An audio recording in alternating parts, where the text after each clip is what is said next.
like to welcome you to the meeting of the committee for March. I should mention two preliminary things. One is the meeting is being recorded and it'll be on the website at some point. And secondly, Chris will, as he's a local councillor, he'll tell you how to get out of the building if it catches fire. Well, Councillor Radley and I welcome you here to Hart District Council. I've just checked with the facilities team. We're not expecting any fire drills this afternoon. However, there is some work being done on the fire alarm system, and it might have a small test, which will probably sound just like a little bleep or a blip on the warning system, which we can safely ignore. I'm assured by the facilities team that if it is the real thing, somebody will run in and remind us of that, and we'll be able to exit. And the exits are clearly marked with the green signs there. Please make your way down the stairs and convene on the views out there, where we will then wait until we are allowed back into the building. If anybody has any mobility issues, please let us know. We do have the facilities to move you around with care if necessary. Thank you. Okay, thanks very much, Chris. So moving on to the agenda, I'll ask the Secretary if there's any apologies for absence. Good afternoon, everybody. Nice to see you all. Yes, we have about 9 apologies today. Nicholas Probert, Marwan Caddick, Mark Bates, Councillor Jack Olmo, Anne-Marie Baker, David Whitcroft, David Trent, and Jules Crossley. And Jules Crossley has been replaced today by Sarah Wood, who's right over there. And we also have an apology from Birkendyke and Allen Partners, who were going to give a presentation today, but unfortunately, at very short notice, had to pull out. And they will be giving a presentation now at the June meeting. Sorry about that. That's it, Mr. Chairman. Thank you. I also see that Hamish Johnston's sitting at the table. He's not actually a member of the committee. He's a deputy for Jeff, and Jeff is here. So strictly speaking, Hamish, you shouldn't be sitting there. But if you want to stay there, but don't vote, because you don't have a vote at the meeting. But it is very misleading for people if they see people at the table who are not members of the committee. Right. I think we move on to item 2. Minutes of the last meeting. They've been circulated, commented upon, and finally issued by Whitaker. So can we assume that they are approved? Nobody's saying not. Okay. And added to those minutes, there were some further questions which were, I think, put in by the Farnborough Noise Group. They were out of process in the sense that they weren't received within the time required, so they weren't actually answered at that meeting. But with your approval, I would like to suggest that those questions, to the extent they are questions, I mean, some are statements, but to the extent they are questions, that they are answered, and the company is willing to answer those questions. So are you happy for them to do that? Yeah. Okay. Right. Next item is me. Oh, sorry, I've got actions from the meeting, which Whitaker's already circulated a list of the actions, and I think in all cases, the actions have been discharged. So unless anybody's got to mention anything on that subject, I think we can assume that all... Can I go through them? You can, if you want to, yes, of course. No worries, take a seat, By and large, the questions of actions have been achieved. However, I'd bring you back to action 1. We said in action 1 that Simon will give us an update on that. So I'll hand it over to him, please. Yeah, thanks. Look, I think absolutely. You know, we're prepared to meet the costs for independent advice. To a limit, and on subjects that might benefit the committee. I think we need to be a bit careful, in the current moment, that we're not seeking advice to opine on planning content that actually needs to be evaluated as part of, other due process. But by and large, within reasonable cost limits, we understand the need for the committee to get across technical issues that would. Thanks very much. And I'd also like you to draw your attention to action 4, which I don't have as, sorry. David Munro. That's what I'd say. I very much welcome that. It's perfectly reasonable to put a cap on costs. Otherwise, you don't know where you are. But could I suggest, in the first instance, that the noise subgroup would be very grateful for technical advice, not to make any decisions here out of the blue, but that I've certainly heard talk that we really do need independent technical advice, and so I hope people can be geared up for that. Sorry, isn't that what B&K will be doing? Providing technical advice. So we've already agreed. So that will be made available to us. Yeah, can I pick on that, Simon? The sooner the better. Yeah. So the idea was that Bickerdike Allen were going to initially present to the NSC, but we thought it might have been worthwhile to bring them to a larger group and with a recording as well, so that it could have been for future queries and things like that around noise contours and metrics and things like that. But obviously they couldn't attend this time. So again, we'll either look to bring them to the NSC or the next FACC, but we can discuss that. Yeah. Okay. Thanks for that. Action 4, I haven't said it's completed, but I think that, Gareth, you feel that we've done as much as you can do on that. Is that correct? Do you want to comment on that? Yeah, I think we've done quite a lot of changes over the years, Jenny, and I think we probably have to understand the time and effort that goes into them and where we need to draw the line. So we're always happy to look at a request where possible that will actually see some benefit going back into these reports. But we always welcome a comment on a report, and if there's any clarification, we'll always accept that. Yeah. Okay. Any comeback on that, Jenny? Yeah, if there is something on the NOx graph that I would like to raise with you, I think we need the threshold of what the margin is, and also maybe more details about the location of the each of those monitors. There must be there's more than 13 of them, but because there's a whole number of I think either 1 or 2 category ones, but it would just help to understand it a bit better. But I'll talk to you out of hours. Thanks. Okay. Anything else? Can we move on then? Sorry, there is somebody. Sorry, Jenny. Yeah. Just to follow up on the Mark's action on the school tours. Thank you very much. Where are you? About arranging those. I am also very keen. I see that it's secondary schools that have been the focus of attention. Admittedly, careers is a big thing that is quite important, but actually it's primarily the primary schools, infants, junior, and some nursery groups that are far more affected by the flights because they're so much closer and located right under the flight path. So if there's any way of incorporating some sort of program where maybe you go out to the schools and introduce yourselves and in a positive way with the kids, I think that might be really useful.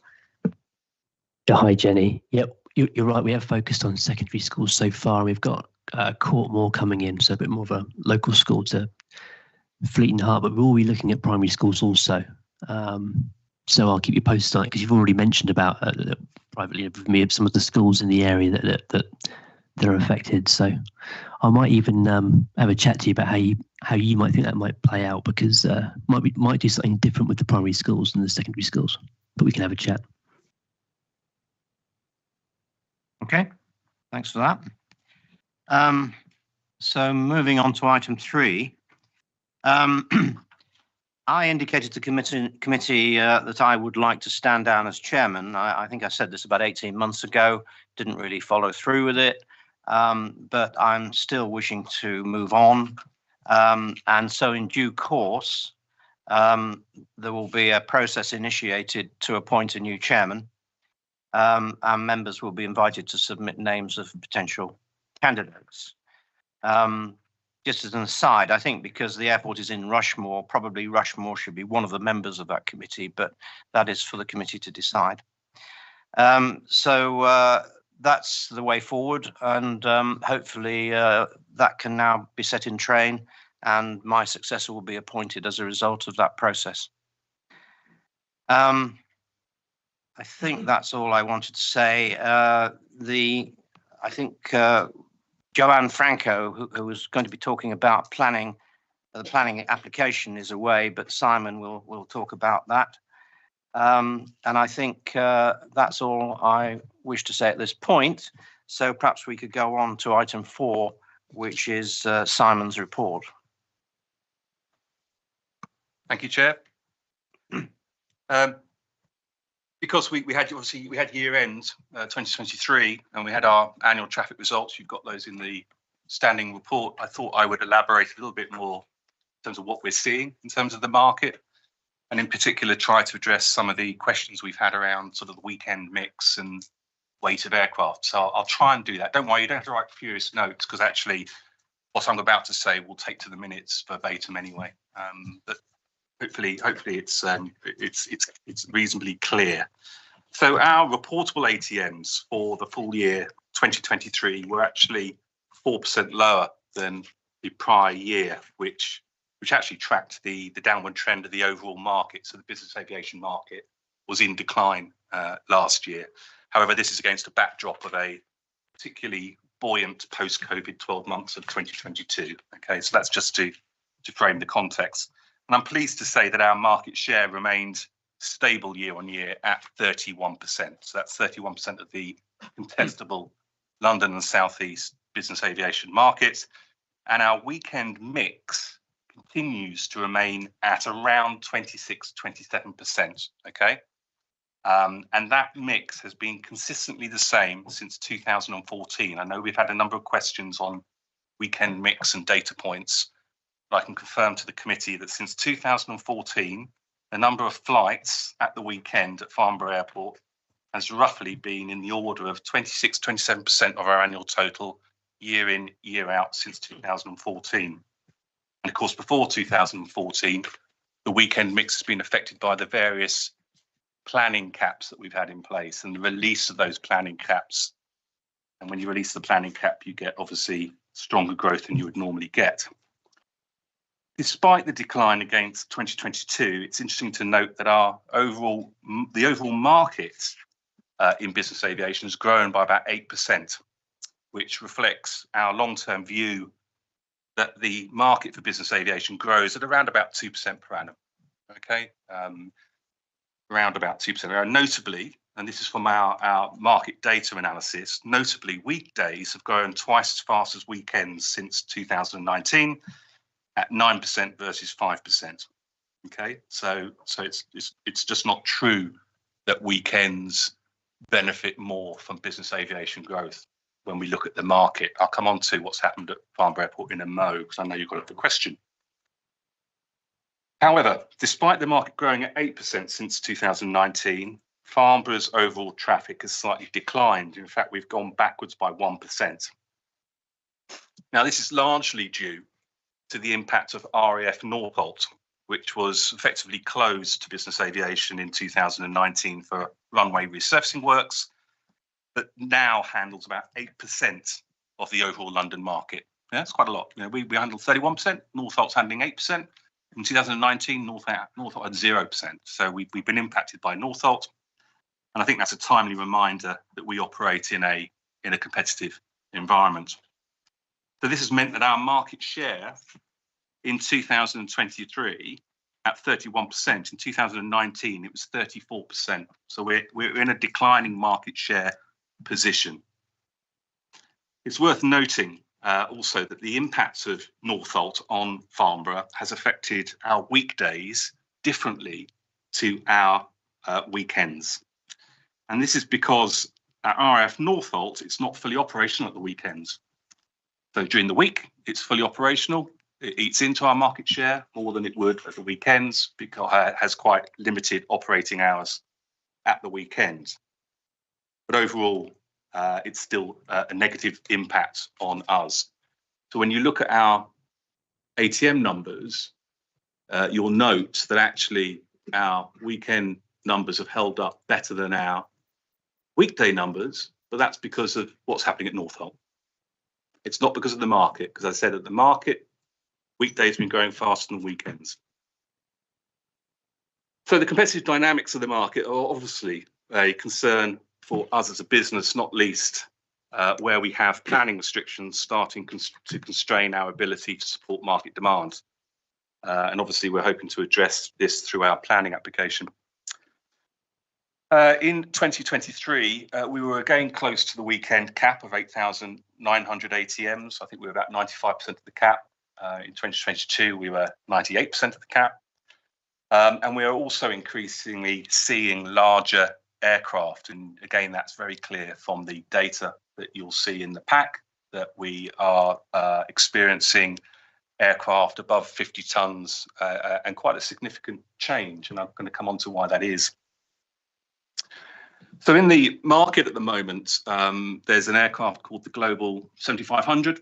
This aircraft came into operation at the end of 2018. It's one of the new generation long-range business aviation aircraft.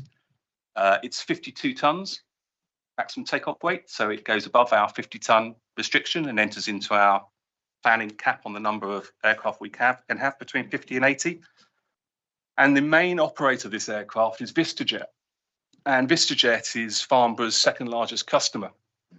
And just to give you a feel of how that fleet has grown within their own fleets, they currently own 18 of these aircraft, and that's increased from 10 aircraft in 2022 and 4 in 2021.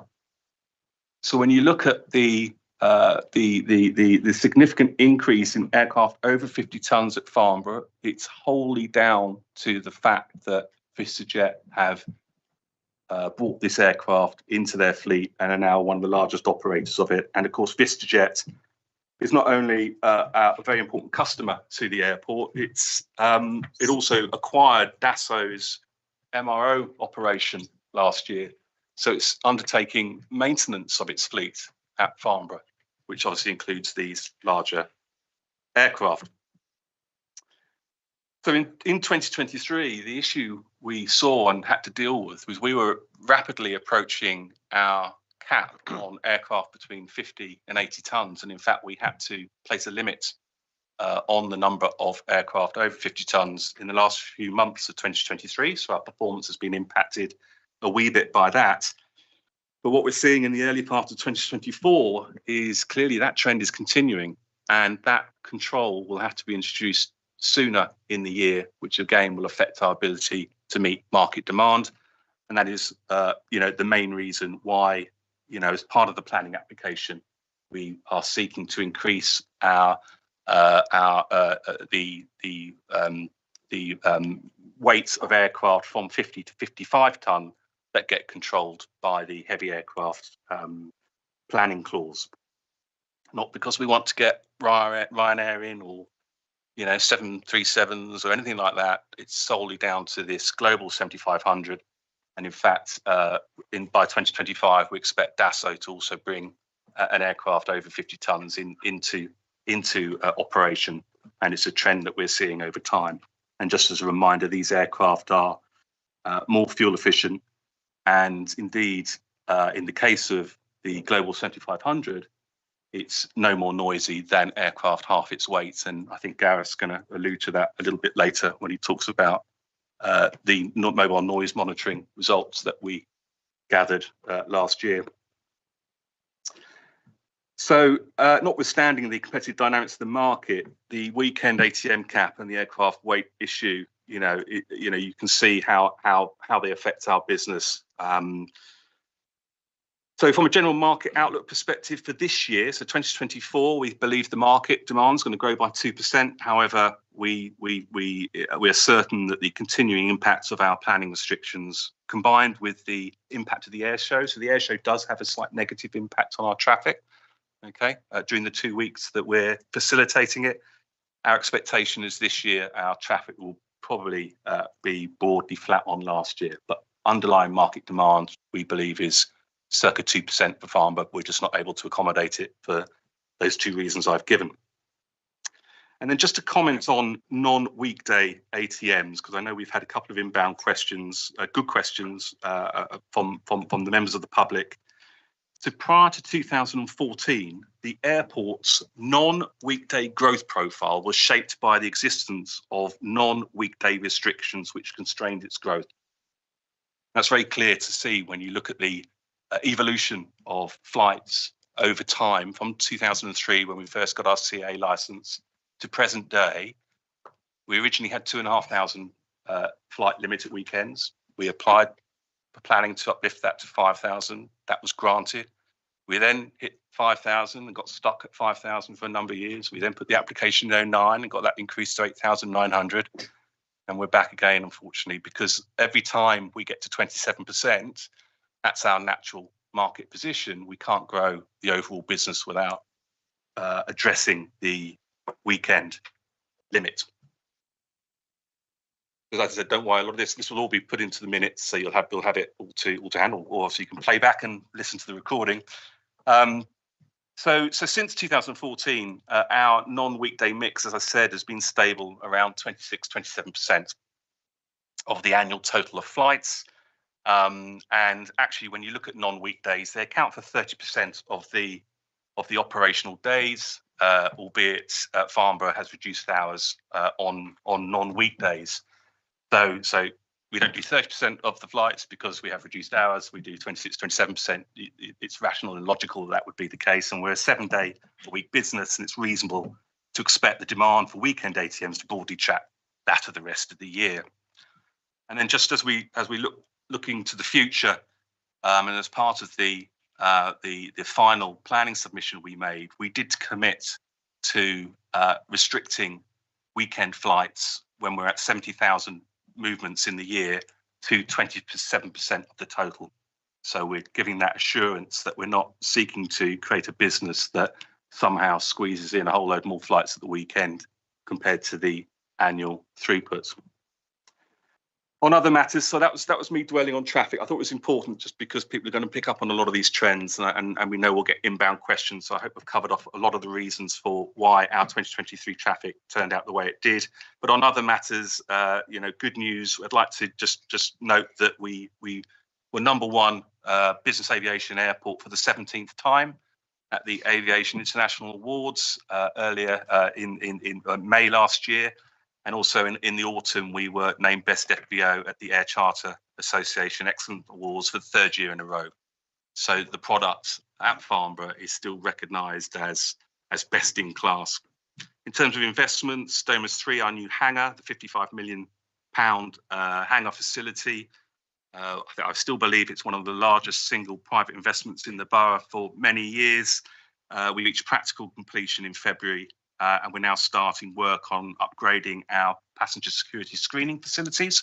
So we're introducing next generation X-ray units for our passengers, which are coming to commercial airports near you soon in the summer. If government has its way, this is where you don't have to take your liquids out of your bags. It just goes through the X-ray. The technology is clever enough to spot if there's anything suspicious, and that's a £3 million investment, and we hope to have that operational by summer.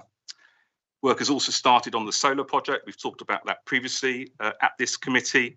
As I said, it will power 25% of our energy use, and that's being fitted to our curvy hangars, our terminal roof, control tower, and the Aviator Hampshire Hotel.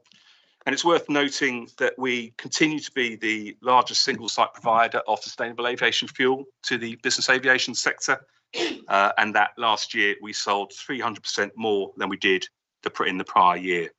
The issue for us is about getting supply at adequate scale, and we need to put pressure on government to start to invest in domestic refining. And we continue to make our pledge that if we can get enough supply, we want to be the first UK airport to be 100% SAF only. In terms of community engagement, Mark and the team have been doing a lot of work. We sponsored the Farnborough Half Marathon. For anyone that ran it, you may have seen that. We made donations to fund mental health books for Rushmore schools. Various school tours were undertaken. And yes, Jenny, your point about primary school, school children's been mentioned to me before, and so we will look at that and we will do it. And a number of community projects were committed to during the year through the Community Environmental Fund. And then finally, the Aviator Hampshire Hotel continues to perform best in class with average occupancy of about 80% compared to the average local market of 68%. And I'm on a bit later to talk about planning. So unless there are any questions for me, that's my update. Thanks, Simon. Any questions for Simon? Can't see anybody. Oh, Jeff. Oh, sorry, several now. Jeff. Yeah. You mentioned the impact of Northolt, Simon. What about London City? I think they close, don't they, on a weekend? Yeah, London City has a very small market share, maybe 2 or 3%. Actually, in February, we did note that and Northolt actually performed better than any other airport in the market. We wonder if corporate travel is coming back to the city, but it's still a bit unknown. But London City, we don't believe has much capacity for business aviation and won't do in the future. It will prioritise commercial jets. Oh, you've got an RAF base, and the civilian side is run by BAE. Is that right? It's run by Universal, who also have an FBO at Stansted.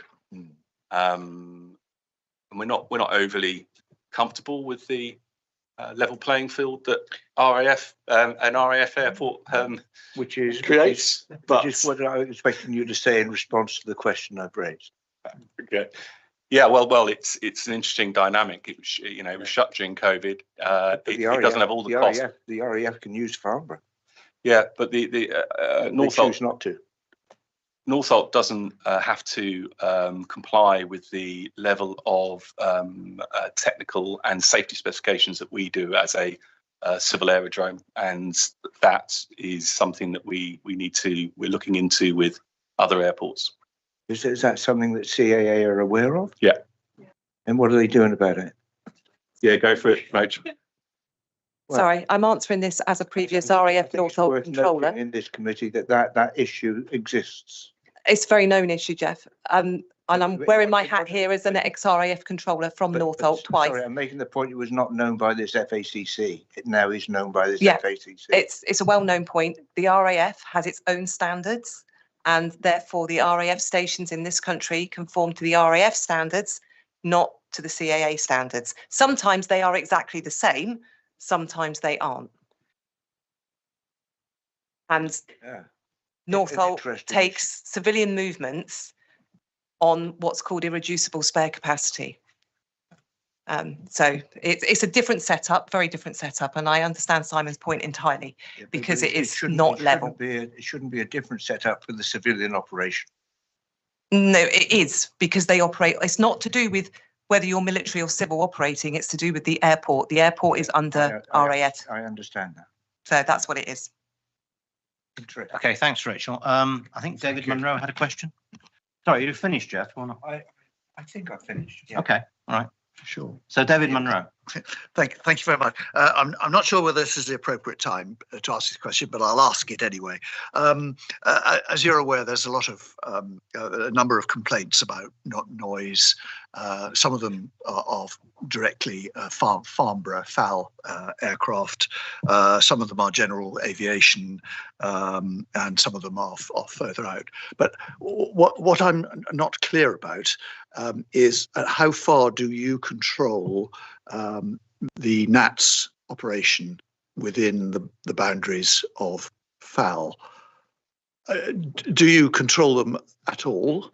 Are they a completely separate organisation there? Do you control them absolutely, or is it a mixture of in between? And the reason I'm asking is are we complaining, or are residents complaining to the right people? Okay, maybe Alex. So when you say control, do you mean do the NATS team at Farnborough control those aircraft rather than Simon controlling me and NATS? I mean, if people complain about aircraft in the vicinity, general aviation, helicopters, for instance, who are under flight path directed by NATS in many cases, is it worthwhile bringing this up at this meeting, for instance. So I'll answer. That's something completely different. Then what's the point? You get my drift. I do. So it's a really good question, and I'm not expecting a yes or no or easy answer, because I'm sure there isn't one. So bear with. I'll try and do a minute if I can do a minute. So it's a really important question. I think it's a point that really needs clarifying from a public perspective. The aircraft you're talking about are general aviation, and they tend to fly under what we call visual flight rules. So today it's Gene Clear out there. It's really nice. When we say instructed by NATS, those aircraft are given a clearance to cross the airspace. They're not given a vector to cross the airspace that is a dead straight line. Visual flight rules means that the pilot is responsible for staying away from cloud. The controllers can't see the clouds, so the pilot is responsible for maintaining separation against the clouds. We clear them to cross the airspace, so we make an area for them that is safe, and they then cross the controlled airspace, but the pilot is controlling their aircraft. So it's not the same as when the large commercial jets flying what we call instrument flight rules are given a heading and a vector to follow, and the controller is saying left, right, left, right. The controllers don't say left, right to the general aviation traffic that is transiting through the airspace. We say you can cross the airspace. Standard clearance will be up to 2,000 feet, and we sterilise that piece of airspace, and the pilot can fly through up to 2,000 feet, maintaining what they're doing in the direction that they want to go. So we are providing a service to those aircraft, of which there are hundreds. I mean, on a busy summer's day, the large service will control 550, 600 aircraft a day. But there's a really big difference between controlling the civil traffic that's inbound to Farnborough, Blackbush, Fair Oaks, Odium, and Lasham, to the GA aircraft, which is crossing our airspace. And when we issue a crossing clearance, it is what I've just described. We'd say you are cleared to cross, a bit like a pedestrian crossing a road, which is very different to when you're driving down the M25 and you're following the rigid lanes of the M25. So two very, very different things. So under that, from a complaints perspective, if there are aircraft within the GA community that you believe are not flying to the published height restrictions, the correct process is to capture the details of that aircraft in terms of the times when it happened and report that to the regulator via the regulator's portal, because that is the process for managing GA traffic that may not be adhering to what the general aviation rules are for safe conduct of flight above built up areas and things like that, which are well published rules within the aviation law documentation. Sorry, that was a little bit of a long-winded answer to what I think is probably a simple question, but actually it's quite. I never spoke a truer word. I said it was complicated. I'm very happy if any of the other ATC experts in the room want to build on that or add anything. Councillor Hess? Right. Yes. You press the button, yeah. Thank you. Yeah, on the subject of noise, give an analogy, and I'd just like to know whether Farnborough Airport has any control on this. It might not, but like if you had a little old Royal Enfield motorbike, it would go chugging along quite quietly. If you had a high performance Honda Fireblade, it would go screaming down the highway, and we all know the difference. And the analogy is some of the aircraft flying quite low over where I live in Farnham are quite quiet, but there are a number of jets which are at quite low level. They're not high, they're relatively low level, and I would assume they're either coming in or going out of the airport, which are incredibly noisy. They just seem to be exceptionally loud jets, and I just wonder whether there's an MOT type of scenario with aircraft where noise is taken into account when approving them, you know, to be fit for flying. As with vehicles, when we drive our cars or motorbikes, that is a factor. So I'd be interested to know whether that lies with the airport or whether it lies with another authority, and whether there's anything that can be done, if you like, to either ban those aircraft or to get them to put quieter silencers on them, or whatever you do with jets. I don't know. I'm not a technician, but they are so noisy. They're very intrusive, and that's the question. Okay, who'd like to answer it? I mean, there's something called Chapter 4, which I think is relevant, but maybe Gareth can explain that. So rightly so. So there is something like that. Probably not as stringent as an MOT, but for Farnborough Airport, we allow for jet aircraft a Chapter 4. So some of you may be aware, or maybe not be aware, that the latest iteration of those chapters is Chapter 14. So originally Farnborough Airport had Chapter 3 aircraft, and then subsequently with the planning application that we had in 2009, it went up to Chapter 4. So for an aircraft to operate into Farnborough Airport, it has to have a certification that they'll send through prior to arrival of the aircraft, so that we can say yes or no, they can or cannot come in. But coming back to, depending on the aircraft, Councillor Hess, it would be useful if you could send us some details so that we can investigate further. But it could be that the aircraft that's coming in, it could depend on the flap configuration of the wings. If they're trying to use air brakes or anything like that, that might cause an additional noise than what you would typically experience. So if you can note some details, we could look into it further for you. Could I just reply to that? Yeah. Thank you, Chair. I'm not really an aircraft expert, so when I'm standing at the back of my place looking up at the sky and one of these noisy planes goes over, what do I look for?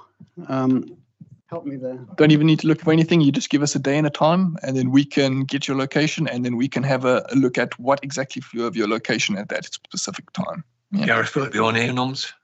On ANOMS, yeah. So the councillor could probably look. Oh, yeah. So, yeah. Additionally, if you know of WebTrack. Sorry? WebTrack. So I can send you details of WebTrack afterwards as well. So that looks at all the aircraft that are coming into Farnborough Airport. And so you're able to click on an aircraft and submit a complaint for that specific aircraft so that we can look at it in more detail. Okay, thank you. I think we're still on Simon's report actually here. We seem to have drifted off a bit, but there are several people wanting to ask questions. I'm going to take Jenny and then Chris and then Jeff. Oh, sorry. Okay. Just to add a little bit to the response there, Councillor Hess, as far as I'm aware, and maybe the people here might correct me slightly, the noise emitted from the aircraft is basically a feature of its design. It's not like a silencer on a motorbike that can wear out or burn out or anything like that. And so a lot of the noise that's emanating from it is just how much power has been set on the throttle. But there are some aircraft that I am well aware of that make a lot more noise than others. And there's a little thing, I think it's called a Piaggio, that's got pusher propellers on it. And that one is particularly noisy. And it has a really whining noise that cuts through a lot of, right through you. But a lot of the more modern jets, the business jets, are actually very quiet. Yeah. They just hum along and you're not hard pressed to hear them. So it does vary. But the other thing is, if you're on the WebTrack or Flight Radar 24, you can see what's just gone over. You can get its tail number, all that sort of stuff. And there's Flight Radar 24, and I think it feeds into the WebTrack. They're picking up separate data. They provide a very similar service. It looks like Google Maps with aircraft flying across it. Okay, Simon, did you want to say something, or shall I open up these other questions? Okay, continue with the other questions. Okay, so Jenny, I think, had a question. Oh, sorry. Sorry, Philip. Can I just add just onto the previous point? Yes. It builds on what Councillor Munro was raising. Also, that a lot of the aircraft in the vicinity are not inbound or outbound from Farnborough, and we really need to be cognizant of that. So the team at Farnborough Air Traffic handle aircraft into Lasham, Blackbush, Farnborough, Fair Oaks, crossing traffic that is flying all over the UK at low levels. So you may well be experiencing noise from aircraft that are simply nothing to do with the airport. And if the airport wasn't here, those airplanes would still be here. And it's really important for everybody to bear that in mind. And as I was trying to explain in the kind of trying to do a low technical level, a lot of those aircraft are pilots who are doing their own private, legitimate thing, who are not, they are just going about their daily business. And those aircraft are out with Farnborough's control in terms of controlling the fact that they may be landing at the airport or not, because they could just be overflying the area. It's a really important noise point. Thank you. Okay, thanks, Alex. So I think we are back to Jenny now. Thank you. Simon, you mentioned about the heavy weekend flights being limited, and this is causing a restriction. And that there's a guarantee that it won't go above the 27% of the overall 70. Are you planning a phased introduction of this limitation at weekends? I'm very aware, because this has been an issue around Farnborough for some time. There is a specific restriction for weekends because that's leisure time when people spend at home and want that peace and quiet, some sort of respite recognised at weekends. There really isn't much difference between the 27 and 30%. But the thought of people having to tolerate a doubling of weekend flights is what really upsets people.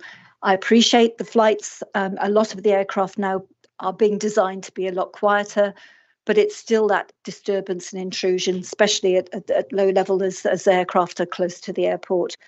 So will there be a phased increase for the heavy weights rather than it suddenly going up because we are so close to the limit now?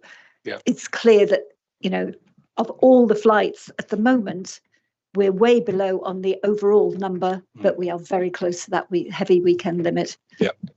The answer is yes. So as part of the consultation, it was clear there was a lot of concern around the immediate impact of the application across the 4 main operational changes that we were proposing. The most obvious one was the extension of the weekend hours, because as soon as if we were lucky enough to win the application, either locally or through appeal, people were worried that the following weekends, instead of being woken up at 8 in the morning, they'd be woken up at 7 in the morning. So we felt that was a very legitimate concern, and that's why we decided not to progress with extending the weekend operating hours. But also, on the same note, people were talking about doubling of flights overnight, and it's simply just not the case. So to give assurance to members of the public and community, we have voluntarily agreed to an annual cap each year that obviously increases over time, but it means it provides an additional layer of control to our growth. And that will also apply to the aircraft weight limitations that we have as well. So that will increase at the same rate as the annual caps for the weekend and overall for the year as well. Okay, I think it's Jeff now. Yes, it's your turn now, Jeff. Easing in. When you're in your mid-80s, that's great. I really support that, because I'm not going to be around when you hit the limit. Yeah, but I come back to the point that Gareth was making, referring to Chapter 4 or Chapter Noise issues. I think the contract also specifies a maximum level of effective perceived noise decibels of 98. That was certainly contained in the original permission. Are you aware as to whether or not that's been carried forward, or has it been reduced? That is not something I'm aware of. A particular measure that would address Councillor Hess's issue. Not aware of that, but on the mobile noise monitoring, I don't think there are any instances of noise at that level at all, anywhere near that level. But 98 effective perceived noise decibels, you don't recognise that number. Perhaps we could place an action on us to identify it then, because it would be worthwhile. Well, if you mean you have evidence of this, Oh, absolutely. Okay. Well, we can look into that, Jeff. Would you Yeah, mind? that's fine. But yeah, absolutely. Just before go back to the. Sorry. It may have been a recommendation in the inspector's report. We'll have a look For the local plan. Okay. Yeah. Got it. Thank you. And if it was, and it's not been carried forward, that's something you should look at as part of your current issue. Understood. And just on this notion of controlling growth over time, so our proposal is to essentially, at the moment, we could grow to 50,000 movements in the year within 3 years, no control. We have the planning permission to do that. As part of the application, we're proposing to change that and put in a more conservative profile of growth. Okay, that means we can't grow. We wouldn't be able to grow to 50,000 movements until beyond 2030, right? Mm-hmm. And also, just picking up on the technology point and the aircraft becoming quieter over time, we all know that business aviation has one of the most modern fleets in aviation. It's just the way, it's the nature of the sector. And it's our high expectation that by 2040, of course, most aircraft will be Chapter 14, and the noise environment will improve dramatically. And I always wanted to quote Jules Crosby. I know she's not here, she won't mind me mentioning, but she's on record to saying that all the aircraft will be as quiet as anything by 2040. I remember I've seen it in a media quote she did. So she won't mind me saying that. So. Okay, we're still on Simon's report. Are there any other questions you want to raise at this point? Yes, Gareth. Simon, you talked about when you're planning to hit 50,000. In your summary, you talk about your market share being stable at 31%, and you talk about trend growth in business aviation being 2%. Some distance away from what you used in your planning submission. And at 2% growth, you wouldn't hit even your current limit by 2040. I think you'd still be 5,000 or 6,000 shy of that number by 2040. So what is it? You've sat here in front of this committee and you've said that your growth is stable at 2%, and you're using 4.3% in your submission to Rushmore. I'd like to know why the difference. Yeah, so we were very clear when we did the original briefing with the committee when we announced our intention to submit a planning application, that half of the growth, so of the 4.3%, half of it, maybe a little bit more, is actually market share gain over time as other airports become increasingly full and start to prioritise commercial scheduled airlines, so for business aviation, principally Luton and Stansted. And that means that market demand for connectivity from Farnborough increases above the overall market demand growth figure of 2%.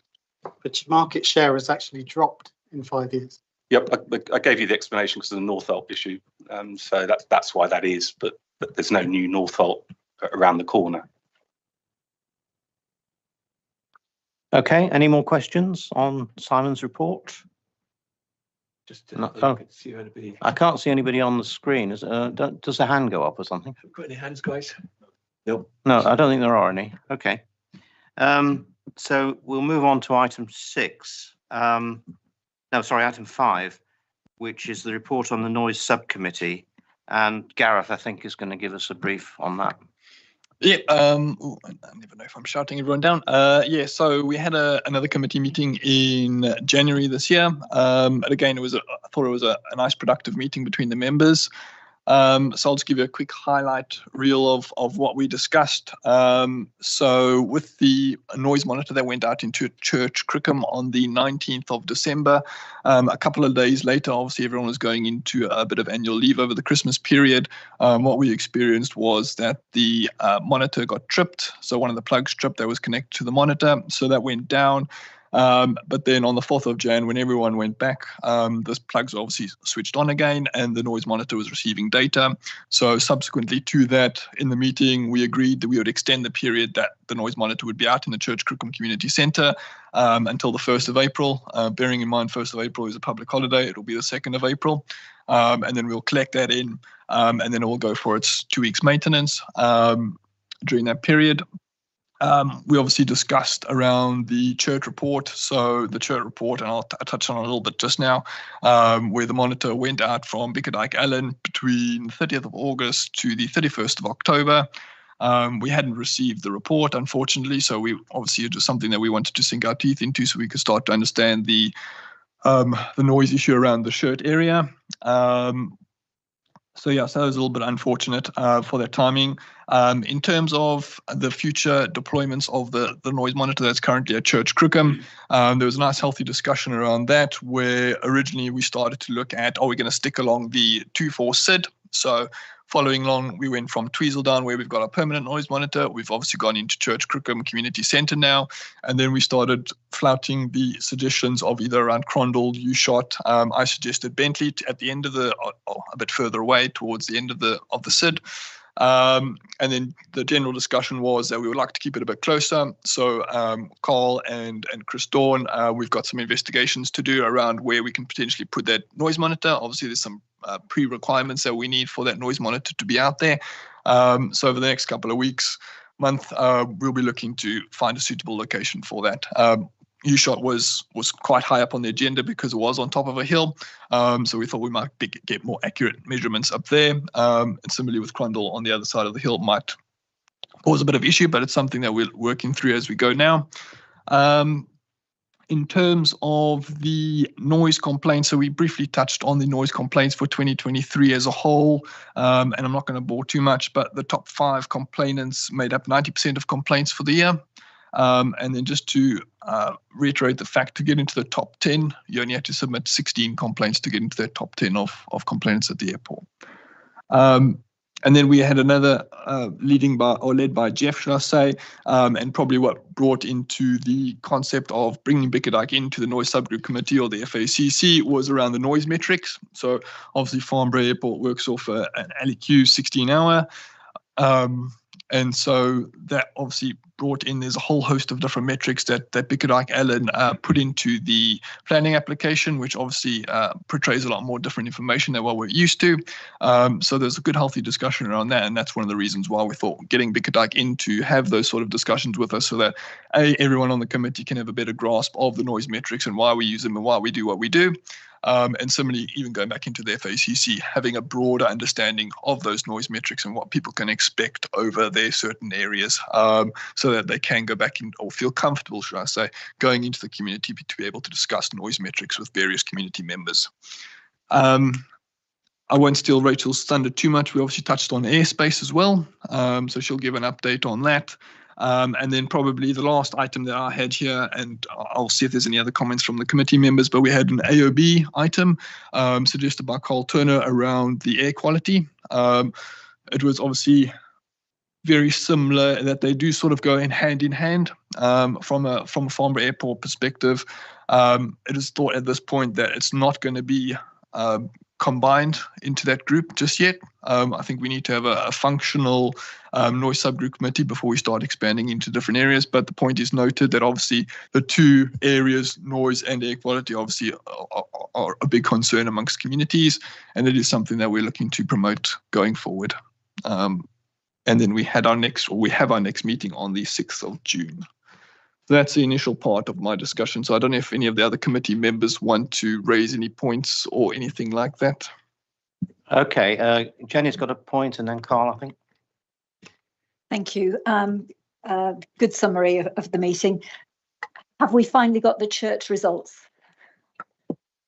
In a short answer, yes. But when we initially went through it, there was a couple of clarifications in terms of definitions that we thought needed to bolster the report before we sent it to you. So we're expecting it within the next week and a half, 2 weeks, to be finalised by Bickerdike, yes. Yeah. Okay, Carl?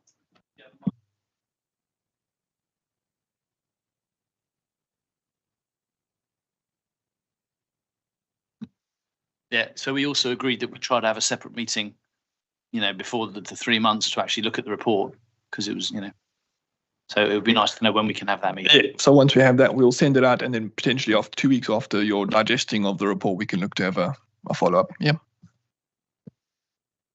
Right, any more questions on? Yes, please, Mr. Chairman. Oh, sorry, Jeff. Yeah. No, don't be sorry. Just watch. We're on. Well, I don't have the eyes in the back of my head. Okay. Yeah, thank you, Gareth. I'd just like to say that I'm a bit disappointed at the rate at which we're achieving our aims. We're well aware of the limitations of LEQ contours. We're aware that Bickerdike Allen's report does move us forward on that front because it recognises the number of hours over which noise should be averaged. But most importantly, they refer to LX contours, which are more meaningful. So the number of times an aircraft with a given noise goes over a community, we should be looking at that. And we should also be looking at 100% contours. I'm not happy that it's now June before we make any progress on those fronts. Yeah, absolutely. Fully agree with you. I think we've had internal discussions as well that we are quite disappointed with the delay in the actual report, because it does put us a little bit behind, but we've fully acknowledged that, and we have reached out to various other consultants as well. So we will be allowing Bickerdike another chance. And then after that, if we're still not feeling satisfactory with their performance, then we'll look to move across to someone else. Some of the metrics that we're missing at the moment, it's important that they're available for those people who want to comment further on the planning application. Noted. Okay. So we're not going to wait till June for it, are we? No. Anyway, that's the point I'm. And Okay, I would really like the committee. I know, and it looks at several things, but I'd just like it to concentrate on the metrics. These are the things that are important for the people we're trying to communicate with. That should be item 1 on our agenda. Yeah, and I think I think stuff is interesting, but not the first and primary issue. Yeah, and I think we understand that. Look, the first report was probably always going to be a bit slower, but not this slow, putting us behind. But yeah, we want to tease out everything so that when going forward, the process will be a lot smoother. Yeah. And if we don't get that advice from Bickerdike Allen, there are other specialists who would be prepared to provide the advice we need in order to reach some conclusions. Yeah. Anyway, thanks very much, Mr. Chairman. Thank you, Jeff. Thank you for your contribution.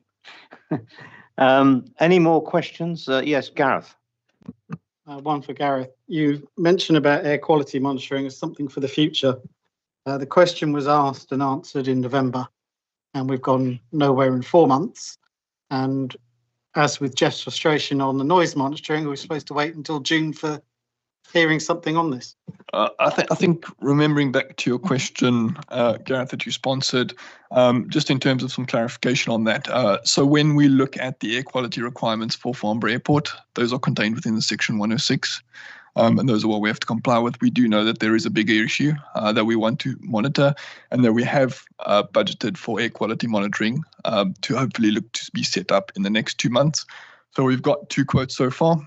So we're finalizing those types of areas where they want to actually be deployed. So the initial thinking with the consultants was within the boundary of the airport, because that's obviously where it's going to be concentrated the most on either end of the runway as aircraft are deporting and arriving, but that's still subject to final approval. Sarah. My assistant's helping me. Well, we're on air quality. Does that include particulates, PM 2.5? Correct. Okay, thank you. Any more on this item? No, I don't think so. Moving on then. Can I just do a follow-up piece on that around the Church report, just for a quick summary, if that's all right? Oh. So yeah, just a high-level summary. So I mentioned that it went up between the 30th of August and 31st of October. Just so for some numbers, so around that time we had roughly 6,300 flights over that time. The radar data that correlated to those events was 93%, so roughly 5,900 of those events were correlated to the noise monitor.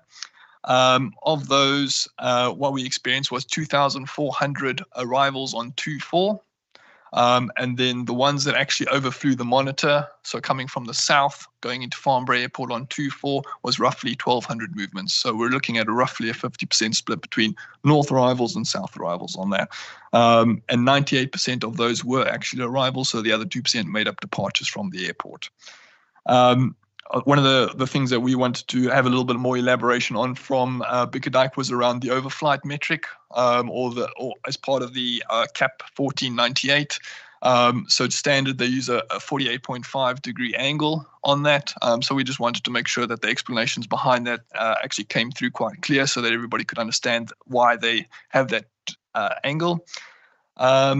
And then in terms of some of the aircraft noise that we reported, as Simon alluded to a little bit earlier, around the global 7,500, what we had, which is a 52,500 kilogram aircraft, was actually quieter in certain instances than some of the smaller aircraft. So things like the 20 tons, so anything under 20 tons, which is about your Falcon size, Falcon 2LX. So there's quite an interesting little piece around that. So particularly around those movements, in order for them to actually be captured on this as an overflight, you have to have 10 types or 10 of the same type of aircraft to go over it, so that you can get those averages of those aircrafts in terms of the noise metrics. Yeah, and I think those are probably some of the high level items that I wanted to just touch on quickly. Okay, thanks, Gareth. Item 6 are the reports, the information report, complaints by postcode and complaints summary. Are there any questions on those reports? No? Okay. Yeah, of course. So Jenny, obviously we've discussed around contacting FACC membership. So myself and Pete were at an AOA conference the other day. So we spoke to some of the developers as well. So what we're looking to roll out in the next few months is to have a line item on the WebTrack complaint form as well, which will say, are you happy for us to pass your details on to your FACC representative? Keep plugging away.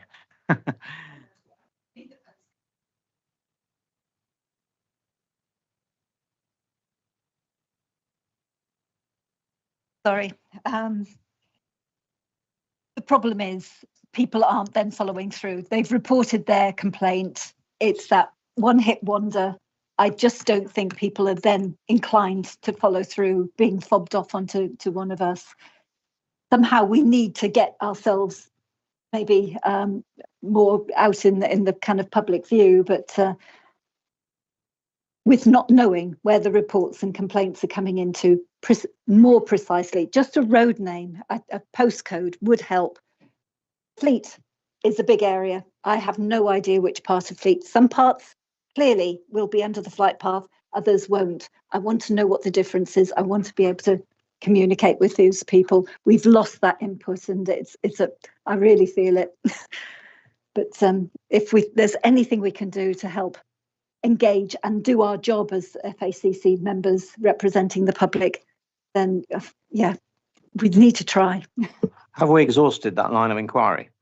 I mean, have we got to a point where the legal advice, I assume, is so we can't do it because of GDPR, and that's it. So we can't go any further. Is that right? We will keep asking the question from our side, and we'll try. And I'll touch base with you, Jenny, after this as well, and then what would be the minimum that you would accept, and then we can take from there. Yeah.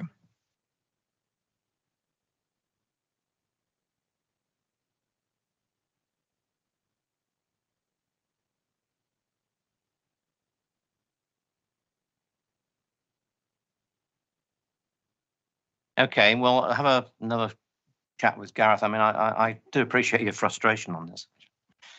Right, anything else on those reports? The next item, as we mentioned earlier, is being deferred, I think, to the next meeting, which is the Bickerdine Allen Partners reports or overview. So that takes us to item 8. As I mentioned, Joanne Franco is not with us today, but Simon is going to provide an update on the planning application. Thanks, Chair. Yep, Joanne's in South Africa, so having a nice holiday, I believe, and well deserved. So just briefly on planning. So our formal planning application was submitted in early November. A statutory consultation process was undertaken by Rushmore. You will have hopefully read quite a few of the documents. The one I wanted to highlight was the Statement of Community Involvement, which summarises all the consultation work we did. It also summarises how we responded to the consultation. And we did make a number of changes to our original intentions. I've mentioned 2 of them. So the one being not to progress with the extension of the weekend operating hours. And we also introduced this voluntary phased annual flight limits, which we think should hopefully give communities more assurance around a controlled growth of the airport over time.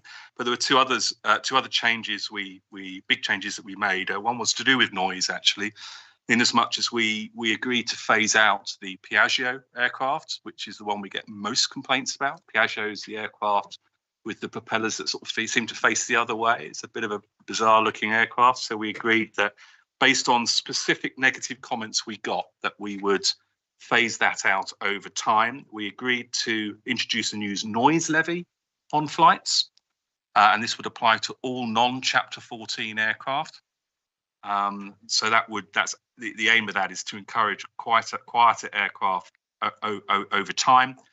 And then finally on noise, we decided to further enhance the sound installation grant scheme, making the eligibility criteria for those properties that sat within the 55 decibel contour, not the 57. So that meant that many more hundreds of homes would benefit from noise insulation as a result of that change. So we introduced those three further mitigations around noise based on the consultation. And then we also enhanced some of the community funding proposals we were making. You may recall that we currently have a community environmental fund. As part of the original consultation, we said we would double the amount of money we would put into that. We are still committing to doubling the amount of money we put into that. However, we also announced a new sustainability fund, which would focus on community projects outside of the borough of Rushmore. We originally consulted on that being the same size as the community environmental fund, but we decided that it's a bigger geographical area. We also wanted to give the terms of reference for that fund to go beyond environmental projects so that it would actually start to look at community projects. And as a result, we decided to double the amount of money we would put into that fund. Collectively, the two funds will generate nearly £1 million a year for community projects by 2040, and cumulatively over the next 15 years will inject 10 million into community welfare projects in our locality. And then we also committed to a skills and employment plan, which will ensure that the airport has some ambitious targets around job and opportunity creation. So there's just a number of the things that we're consulting. We went into our final submission. In terms of the planning process itself, RBC, as the planning authority, have raised a number of questions and points of clarification, which we are currently responding to. We are fully supportive of RBC's inquiries in this regard, and we jointly believe it is important that the application documents are fully scrutinised, challenged and understood by all parties. We are preparing additional materials and they will need to be made available to the public and consulted upon.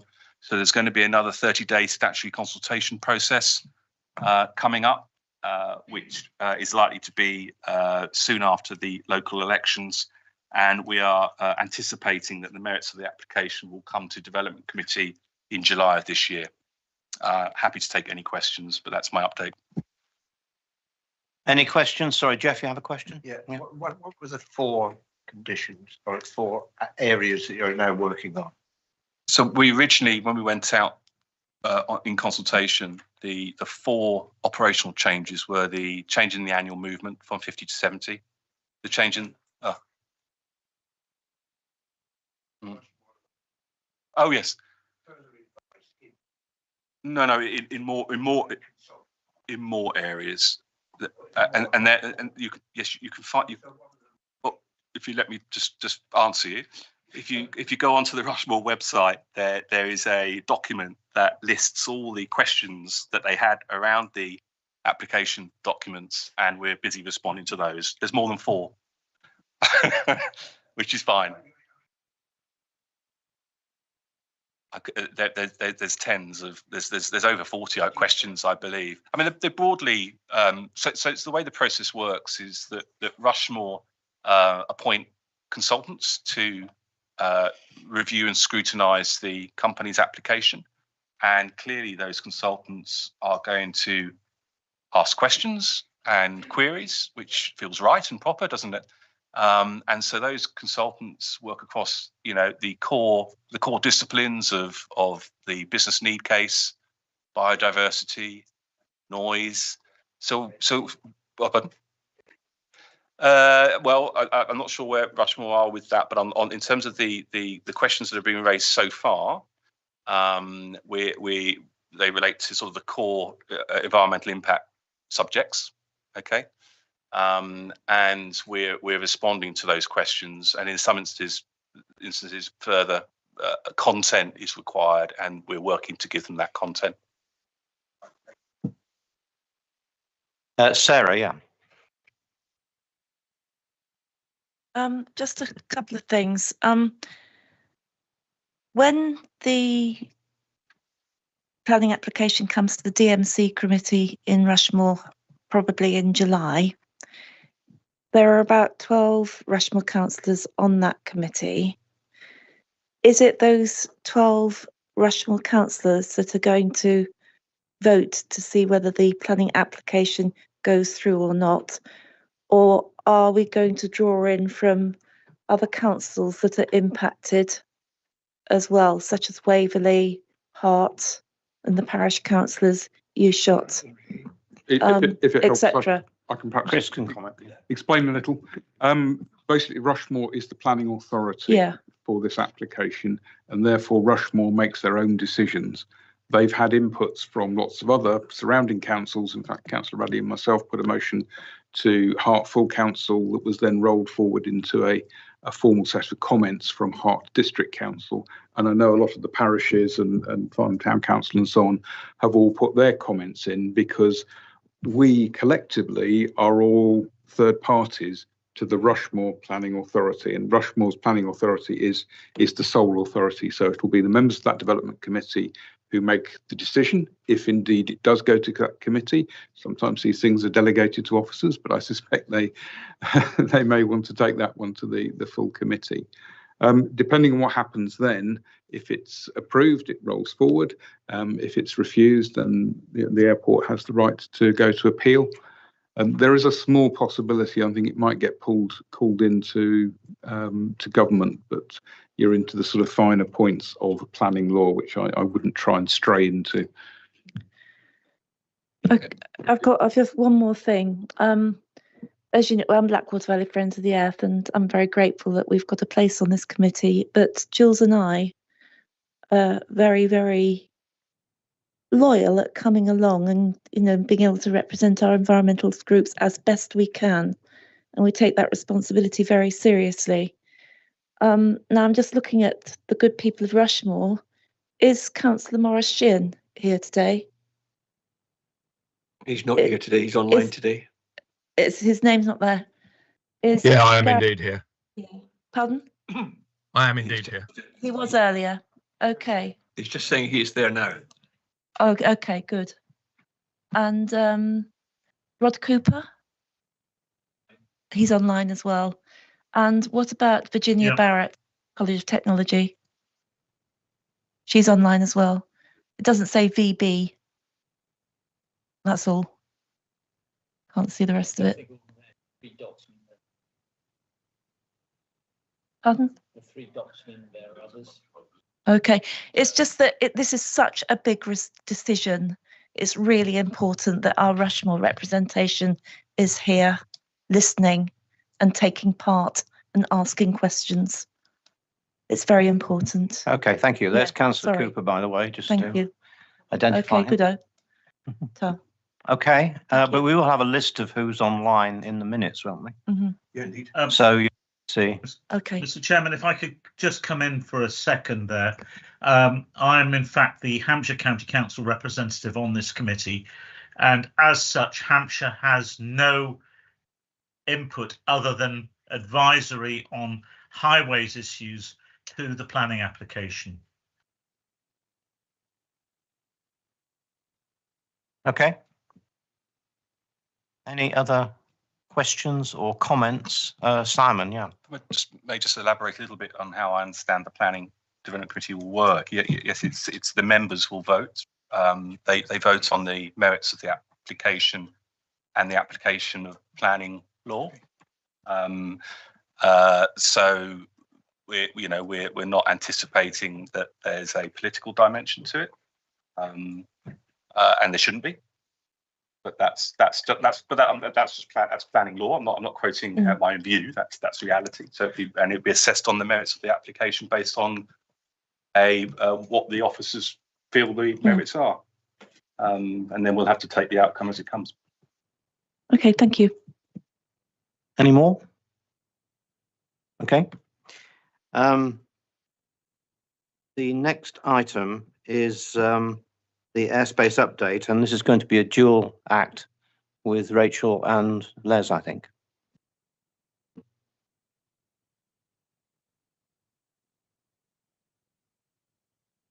Hello, everyone. I do have some slides and hopefully you can see these either online or in the room. There's only a couple. So here we go with the standard update. So with regards to our PIR that is still in train after the 2020 ACP, in a similar way to what Simon's just explained about the planning application, we've had a request from the CEAA to clarify some information specific to CTA 7, which is the area that I've highlighted with the arrow that you can see on the chart. And in the same way as with the planning application, we are working through this and will be providing the CAA with information as they require it. It's a bit of a two-way process to make sure that we provide the information that is required and that they understand what we're providing to them. And in due course, after this is going through their assessment of what we provide, we expect that we will have to update part of the submission that we gave them, specifically, as I've mentioned in this slide, Annex E. So it goes through this churn of the CAA doing their due diligence on our report, asking for some clarification. Eventually, an updated version of, we expect, Annex E will be available for everybody to see on the Farnborough PIR airspace page that the CAA host. So I don't know when that's going to be. It's just a process that we have to go through, and we've got no indication from them how long or when we might still get a result. Although, obviously, because they've asked these questions, we're hopeful that we can provide the information for them and we can get a speedy conclusion to the post-implementation review.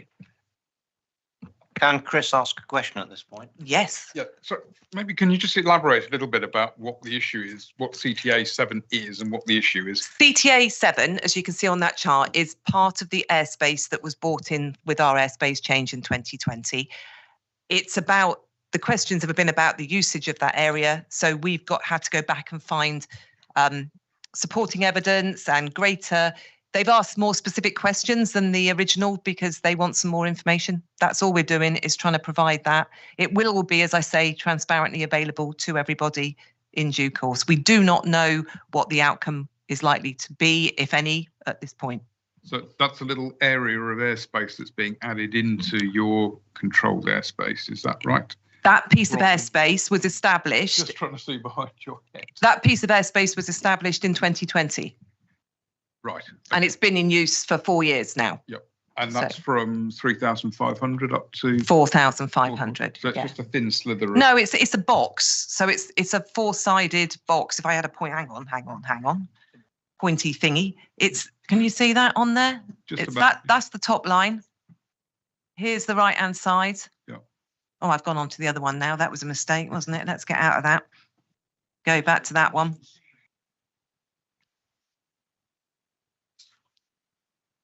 I'll point again without clicking the mouse. So the vertical heights and the lateral is this top end here. Mm-hmm. There's the western edge, there's the southerly edge, and there's the eastern edge. And the altitudes within that are 3,500 to 4,000? For the Farnborough traffic. There is other traffic that goes above and below. Right, but it's just that thin... In that particular space. The air that is being drawn in. Right. That they just want extra information on. So that's what we're trying to provide for them. Answer questions so that, everybody understands what's happening. And then obviously, like I say, this will all become transparent in the process that is the PIR process. Thank you. Okay. So that was that one. And then we move on to our future airspace update. So the picture that you can see there, some of you may have seen that. So that box there is talking about the Gatwick and Knurl proposal that is to change airspace south of Gatwick. And that's up to 7,000 feet that Gatwick are doing and above 7,000 feet that Knurl are doing. Sorry, could you say what Knurl is? I have heard it. It's NATS. It's the en route side of NATS. So not the side that Alex works for, but the other bit of NATS. Unfortunately, in the industry, we confuse the issue somewhat by referring to NATS and Knurl as the same thing quite often. I'm trying to be good here, and I'm trying to say no. And this diagram is currently in a document that ACOG have published to engage with people in the local area. And there is the opportunity to feedback on that engagement. The opportunity window will close on Sunday. So if anybody does want to, I suggest you go to the ACOG website to have a look and see if you still want to when you've had a look at the finer details. So the Airspace Change Organising Group, absolutely. I've mentioned it before numerous times in numerous slides. There's links if you look back through those. So that's an active engagement that ACOG are doing, that they have to do as part of the master plan. It's not consultation on the airspace change at this point. It's a prior step to that. So that's happening in the local area. So I thought you'd want to know about that. The other thing that's happening is the CAA and the DFT are still looking to establish a single design entity to help us design the complexities of the airspace when they're overlapping with various different airfields.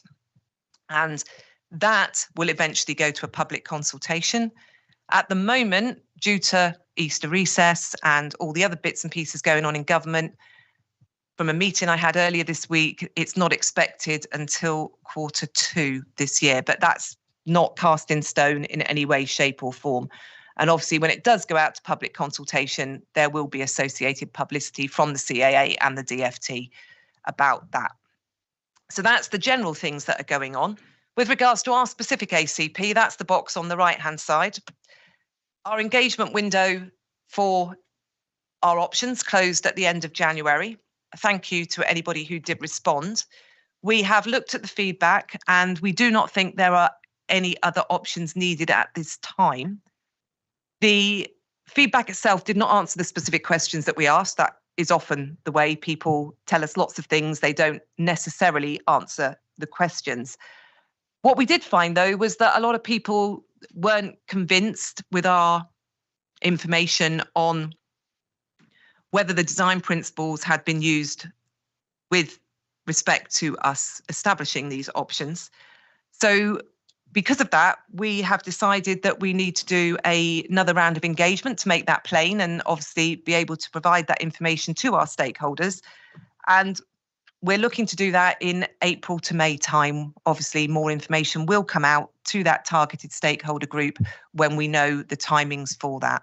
But basically, that's us responding to the feedback, that two-way conversation that feedback is supposed to generate. In the background to all that, we're still refining the technical elements to better understand the art of the possible. And we are undertaking our design principles evaluation. We will be using that design principles evaluation in that second round of engagement, we think. All our work with regards to integration with other airports changes is also progressing quite well. It is showing interactions, but you would expect that because of where we are in the southeast. And we're hopeful that even though we've got to do this second round of engagement, we're not going to be delaying anybody else in the programme. Our specific dates have moved to the right. Our stage 2 gateway was in May and it's now in October. I did ask for August and I did ask then for September, but the CAA could not facilitate August or September. So now we've got October.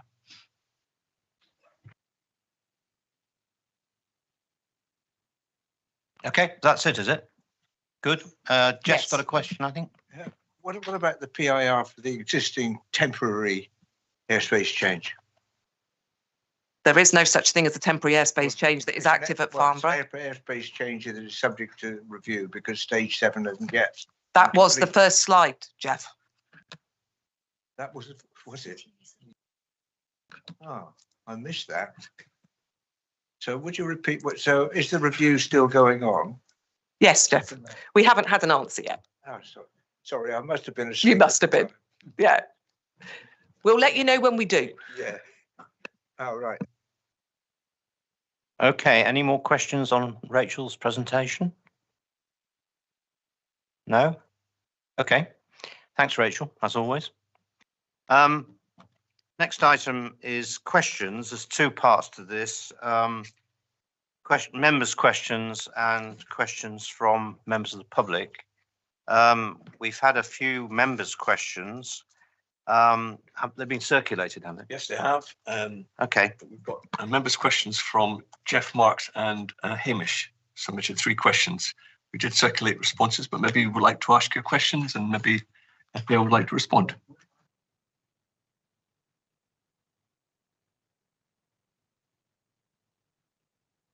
Okay. Hamish had a further question, which I think Chairman's going to address with you. Oh, this is about Ash Parish Council. Why aren't there other parishes that are overflown? I mean, I don't know the answer to it really, because Ash have been on this committee since the year dot, I think. I mean, Jeff will confirm this, but they've certainly been around for a long time.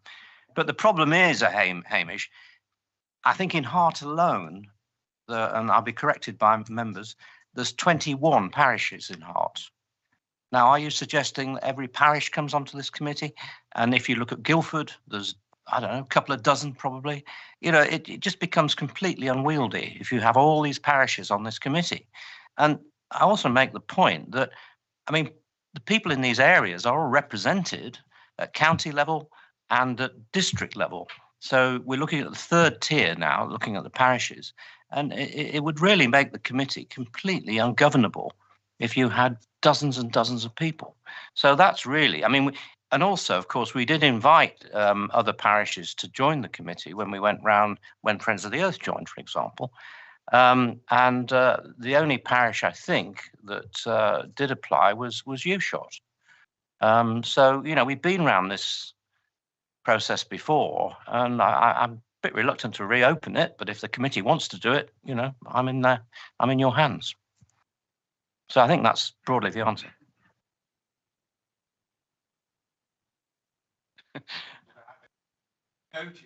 Okay, well, I'm sure the secretary will note it.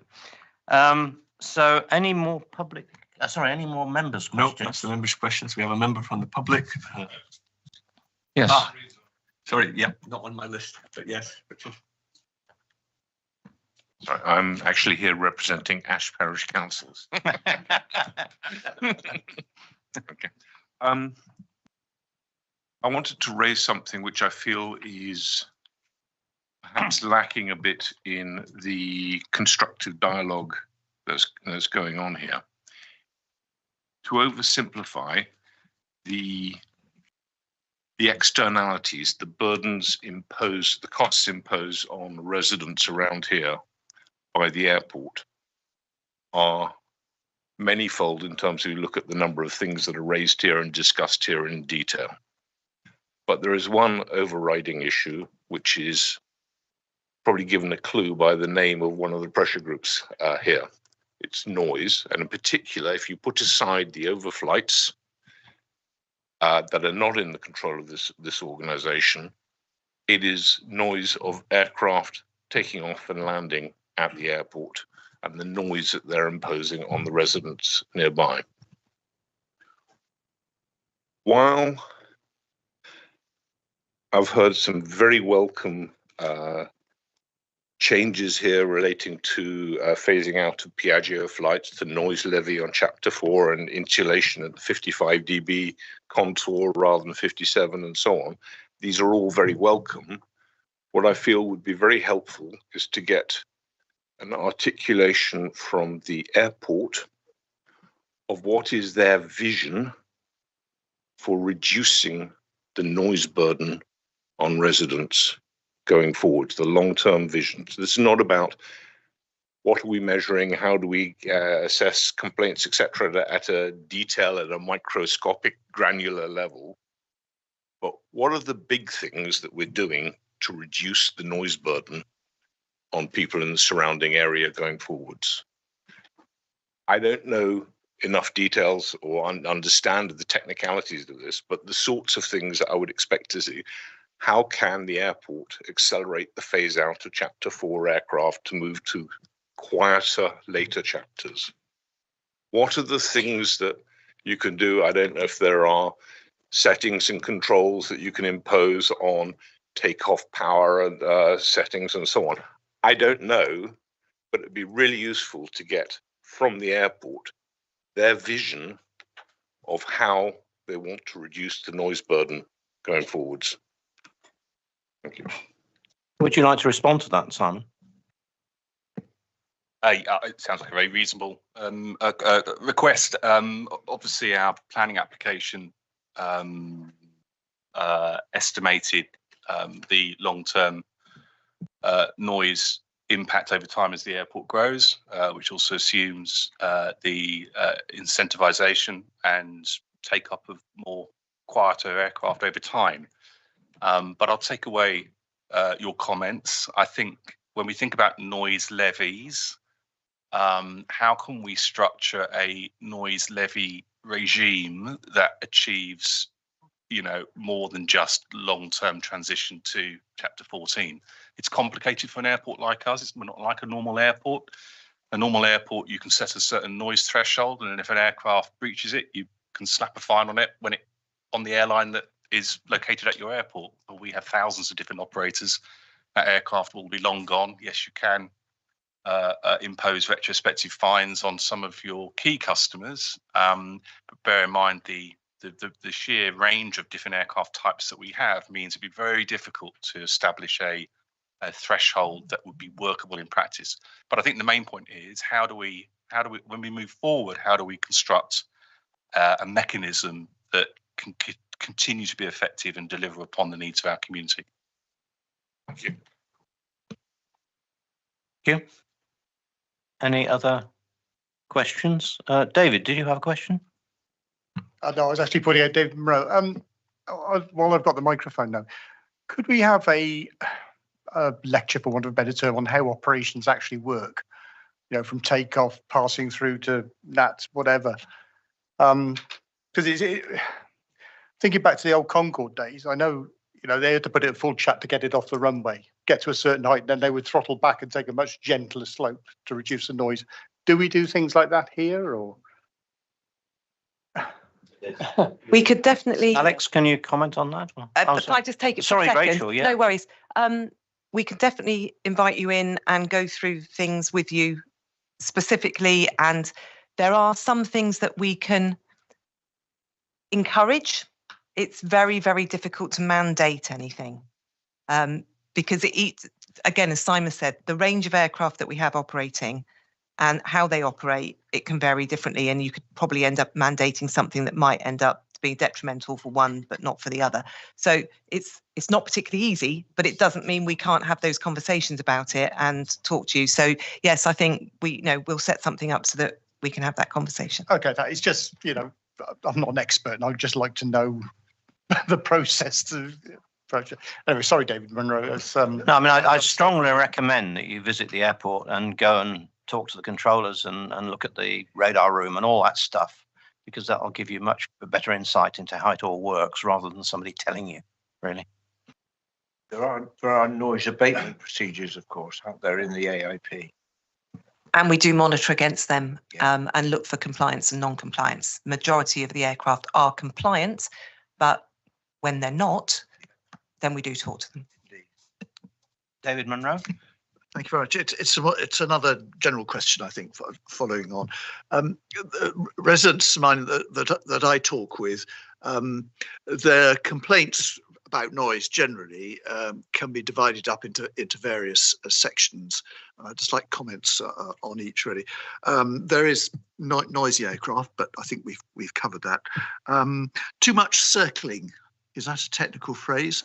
But nevertheless, people are noticing that for no apparent reason, aircraft are circling around, clearly waiting for a slot and so on. What can this organisation do? What can FAL, what can NATS do to try and minimise that? So again, it comes back to my previous comment of we need to be really clear which aircraft we're talking about, because what people see is aircraft that are flying into Farnborough, all of the airfields around us, Gatwick, Heathrow, and all the GA community that are going about their legitimate business. And that's part of the challenge, that those aircraft are out with any of our control. So the number of aircraft coming into Farnborough that have to hold is infinitesimally small. It's very, very small in terms of having Farnborough aircraft holding. The things people are seeing are aircraft that are not flying into Farnborough, that are waiting for other things to happen. There will be some holding for Farnborough. It does happen, and we get those. And I work very closely with Peter and the noise team at the airports, because when aircraft do have to hold in unusual circumstance for the airports, that's normally in instances of bad weather or an aircraft in an emergency, meaning we've had to create a gap because the runway is unavailable because there's an emergency or something like that. And there will be holding for that instance, but it's not like the Heathrow scenario where we have tens of minutes of holding for every aircraft every day planned into the system of how the airfield operates. Farnborough does not do that. We don't have areas where aircraft just circle to come in. The things you see tend to be aircraft that are actually just waiting to cross the airspace. So the general aviation traffic, when we've got those aircraft crossing and transiting, as I described earlier, sometimes they will have to circle to cross the airspace, but that isn't the Farnborough traffic that is doing that circling. Okay, I appreciate that can't be eliminated, but what control mechanisms have you got to try and minimise that? And so overall, I David, accept the complication of the picture above our heads. That's what the airspace modernisation programme is trying to do. That is the government's aim, is for quicker, quieter and cleaner journeys. It's trying to eliminate as much holding as possible so that aircraft do not have to go round in circles, whether they're the Heathrow or the Gatwick ones, which are the ones around here that do it. It's not a quick fix. As you said, what is there out there? The airspace modernisation programme is very much trying to address holding, separation standards to see if we can do things better. It's one of the reasons we're involved in it, is because it needs all the airports in an area to work effectively together to achieve desired results. It's just a long time coming, I'm afraid. The second one is I'm hearing that aircraft are just flying too low, lower than they should, and complaints are put in, and some of that is the perception is not right, but some of it is. So what control measures can we take to prevent? And allied to that is I'm hearing that aircraft are not climbing as fast as they are, as high as they are permitted to. They like to keep low. So none of those things are factually correct. What tends to happen is people are using tools like Flight Radar 24 to monitor heights of aircraft, which unfortunately isn't a radar. So the readings that you get on those, unfortunately, are not the actual factual readings, which is why those tools state on them, that they are for information only. And the team, in terms of what Farnborough Airport Air Traffic Control does, operates to a very strict set of procedures, which is how we run the operation, and therefore we're adhering to those procedures because that's how we deliver the service within the airspace we have. Again, I come back to a lot of the complaints relate to general aviation traffic, which is aircraft pilots flying legitimately that are flying within the air law rules. They may appear to be flying quite low in a public perspective when it's flying over your property or whatever, but those pilots are operating within the law, and we do investigate if we get complaints through. So 30 seconds, we have to pull all of the data that we possess on those aircraft, which takes quite a few hours, and have people sit in and then review all of that and all the radio calls that were sent to those aircraft. And we then summarise what's happened, and that will be a conversation then with the airport, but it takes a long time to draw that through, which we do. And as I say, the piece that I totally respect from the public's perspective that they see a lot of is traffic that isn't in and out of Farnborough, that isn't flying on the routes that we have. So those routes and what we call the SIDs and the STARs, the inbound and outbound flight paths, are defined routes, defined heights. The aircraft have to be at certain points at certain time. We have lots of engagement with our colleagues, specifically around the Churt area, where we know there's a lot of noise impact. We're working very hard with those people. There's a specific point there at 4,000 feet. The aircraft have to be 4,000 feet there, and then they descend down after, as you're fully aware. In a return, the aircraft have to be 5,000 feet above when they're climbing out the other way. So you've got a 4 and a 5 and they miss each other, which is how the world works. The problem is that within all of the other traffic that we're managing, they don't have to follow those set procedures because they're not coming in and out of our airfield. So those aircraft will seem different to the ones that are following the set flight procedures. And I think what you suggested of getting together to try and explain some of that is massively valuable, because I've got images that I won't share now, but show all of the aircraft interknitting like spaghetti going through. And it is amazing how it works. But the fact is that not everything will follow the same flight path, because if they're not coming in and out of Farnborough, they will follow a different route, because the controllers have to manage them through the airspace.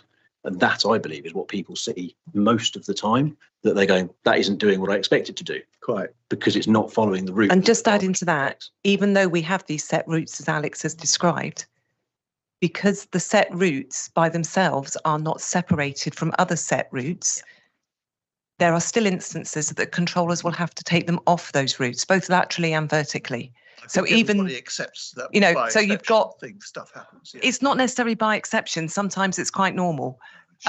It's because we've not got a systemized airspace in this country. It doesn't work that way, which is why we still have a proportion of the aircraft flying the set route as the set route is defined, and then we'll have another proportion of the aircraft having to be manoeuvred vertically and horizontally to enable the whole process to work. And again, that can mean that it might be felt that the aircraft are not in an expected position, and it's because something else is occurring somewhere that's meaning they're having to be moved. Okay, can I I won't hold it. So what should the public do? Continue doing what they are doing, which is putting in complaints? So absolutely, for Farnborough traffic that is inbound and outbound to the airfield, obviously the complaints team at Farnborough manage that. For traffic that is not related to the airport, if aircraft are perceived to be flying too low, there is a process recognised with the regulator that they should approach, and that is how the regulator manages flights that are GA traffic that is doing something else. There is obviously other traffic that flies into other airfields within a vicinity, and those airports, they're not represented here, but they have their own complaints process. Yeah. So obviously speak to the team at Lasham or wherever the aircraft's in and out of. So yeah, your approach is to the airport that is responsible for the landing and taking off, if you like, and the CAA if it's GA traffic. I think I'd like a conversation to be able to tell people who, some of them are very expert, some of them are not, and they would like to know what the best complaints avenue is. And I do accept, everybody accepts it, hellish complicated up there, and you are no one organisation is effectively responsible for that. And I think, having spent now, I've been at Farnborough for 18 months, just over, reviewing the questions that come through, and we've had the conversation with Peter. It's really clear that the understanding varies significantly across the community, and people have an expectation of what's happening in Area A and Area B. And actually, if that perception isn't quite accurate, it makes the challenge of them understanding what it is they're seeing even worse. And I think we need to do better at explaining that.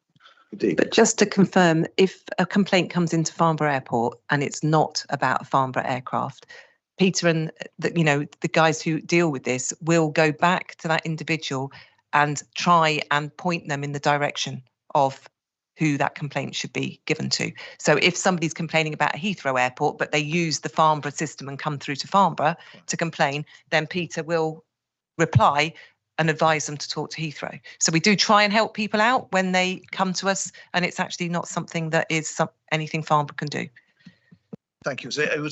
I do feel sympathy with residents, and there is genuine distress out there. Not the majority of people. Most people, in my experience, just accept it. But there is a minority who really get upset. And if you can assure me that you do your very best, and sometimes they are not the easiest people to deal with, and I accept that too. But we need to get things better than they are. And we've spent a lot of time in one specific area where we've worked very closely with a certain group and people, and we really want to try and make a difference, and we've been working with the operators to talk about that and understand that. What could we do differently? How could we do things differently? And those conversations are happening, and Gareth referenced them earlier on. We've got an industry conversation going on there about how we could try and take some of the things that the public are raising to us, and we kind of go up an avenue and then back, and go up an avenue and then back, and we are doing those things. Would it be helpful at a future meeting if we had a presentation on this, or is that really not feasible? I mean, this sort of question comes up a lot, and I think we get part of the answer every time. But I mean, maybe just looking at the whole subject might be beneficial to the committee. So, At a briefing. Mr. Chair, this is a noise issue.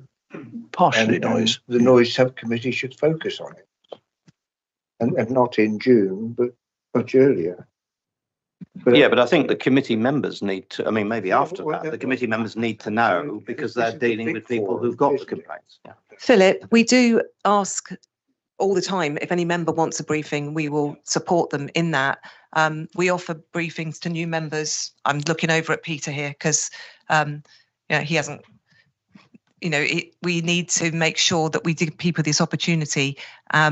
If a member does want some bespoke information, and it is difficult to do it as a whole because obviously members come from different areas, and it's a very big subject. I think it's quite difficult to do it in this forum. We are open to giving people as much help as we can and ask that they contact us, and then we could invite them in to have those conversations to try and further their knowledge about this. Yeah, can I just say, I think the people in church who are quite vociferous on this, perhaps rightly, do appreciate the opportunities they've been given to talk to you directly. But progress is slow and there are still some outstanding misunderstandings. And so I think what David and I are asking for is an early opportunity together with the Richard Nobbs of this world, who you know, Les, quite well, and Peter, just to give them an opportunity to go through some of the things that are outstanding from their point of view. If we can do that within the next month or two, that would be helpful. Okay, thanks. Chris Dorner's got a point. Yeah, but just to follow on with them, I think what we've been talking about here is the route to raise legitimate complaints and making sure they're targeted at the right organisation. And the problem is that for most of the public, they're not quite sure if there's a transgression and what it is, and therefore which aircraft it is and therefore where to send it. And if there's a way to try and improve that process that elected representatives can then share with their communities and say, here's the guidance that says, if it's a little sort of Cessna, it's probably not under your control and it's probably general aviation. And if it's looking that low, then talk to these people. If it's a liveried, passenger aircraft, again, it's probably not under your control because it's probably Heathrow or Gatwick or something like that, in which case talk to those people. And if it's something in between, then, and it's legitimate, then it's worth bringing it up through your routes. And the fact that you're redirecting people when that's not apparent to you is a good and positive thing. But it does seem to me that we should work towards a position where public are raising legitimate complaints on real issues, and it's getting rooted in the most appropriate way that's to get a sort of resolution. It's not just there generating complaints for the sake of it. We need to make sure they're targeted. Okay, well, I'm in the office there, so it's up to members to take advantage of it, really. Okay, I think we're still on questions from members of the public. There was a question from Tom Burton. Is Tom there? Yeah. Okay. And a reply has been issued, has it? Yes, indeed. Well, to a certain extent, thank you.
Tim, yeah, maybe I didn't.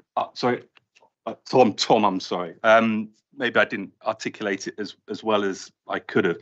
So I think the point I'm trying to make is it's specifically to the impact of Northolt on Farnborough's traffic, and Northolt has brought additional capacity into the overall London market since 2019, simply from the fact that it was closed in 2019. Prior to that, it was open. That additional capacity isn't even across weekday and non-weekday, because on non-weekday, it is only open for very restricted hours. Okay, so it doesn't have quite the impact on us on non-weekday as it does weekday. That was merely the point I was making in that regard. It's not really a question. I mean, Biggin Hill doesn't have restrictions like we do at the weekends, for example. So we are still quite heavily restricted. That point, because in your planning application, one of your justifications is that noise restrictions in Biggin Hill are going to be place greater constraints, and therefore give you a greater opportunity if you don't have equivalent noise constraints. Yeah. Am I misinterpreting it? No, I'm just talking about historicals, but going forward, that's certainly the case, is that Biggin Hill's very likely, as with other London airports, to struggle to provide capacity for business aviation, and we believe that Farnborough has a unique role to play in supporting the sector. Do you believe that your non-weekday market is no less competed than your weekday? You think it's a completely level playing field and everyone is able to meet demand on non-weekdays and weekdays at an equivalent level? Or not, as the case may be, yeah. I mean, I don't think we're not identifying a difference between the future market in terms of weekday and non-weekday capacity provision. And that's therefore the market grows as a whole across the 7-day week, as will the connectivity that we're seeking to provide. Thank you. Okay. I think Chris has got an announcement to make about a fire alarm. Yeah, just to let you know, heard from the facilities team that the company who are working on the alarm plan to test it at 4 o'clock. So we do not need to take any action. I'm not quite sure how long the thing's going to sound for, but we might just have to pause and listen to it for a moment. Signal that the meeting is ended. Well, but it hasn't yet, David. So let's plough on then. So I think the next question came from John Erickson, who's not here today, but it's been circulated. Yes, it has. And a reply has been provided. So that will be noted in the minutes. Yes. And I think that concludes questions from members of the public that have been written in. So the next item is members of the public present who wish to ask a question. And I think Colin Shearn wants to ask a question. So perhaps if you get near to a microphone, Colin, and ask the question. So I've got two questions. The first one is as the Farnborough Noise Group. The second one is as Colin Shearn. So the first one regarding Farnborough Noise Group. As usual, these meetings are very frustrating. Information that's provided, while factual, the way it's interpreted is misleading. So two examples from this meeting. Gareth, your comment about it being there is effort taking place to measure particulates, and progress will be achieved at the next meeting. And you quote the S106 agreement, which has been around for many, many years.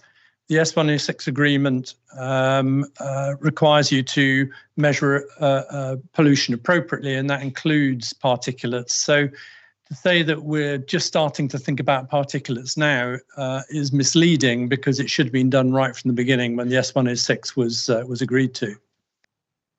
The second point, Alex, I would pick up with you with regards to complaints to the airport and to the CAA. Rob Bishton, the new CEO of the CAA, has apologised for it taking 8 months to reply to complaints being submitted to the CAA. And they have repeatedly said that they will not investigate individual complaints. And they also require things like photographs of the aeroplane against a man-made object of known height, which is clearly impossible for anyone in a rural area. And if you look at the number of complaints submitted to the CAA they've actually done anything about, you're talking about a handful out of millions of flights. So it's completely misleading to suggest that the CAA is actually going to do anything about any breaches of aviation.